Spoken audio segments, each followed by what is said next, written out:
that being a Jew and being a philosopher are mutually exclusive.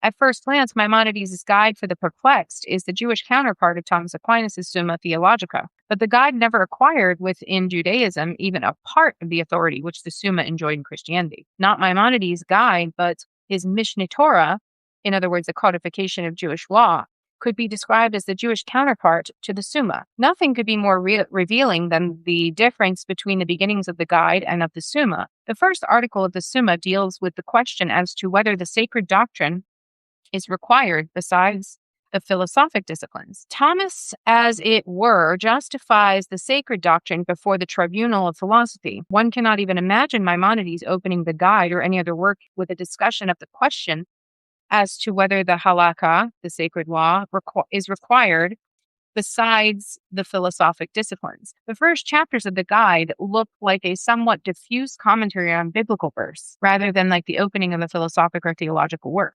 Maimonides, just as Averroes, needed much more urgently a legal justification of philosophy. In other words, a discussion in legal terms of the question whether the divine law permits or forbids or commands the study of philosophy than a philosophic justification of the divine law or its study.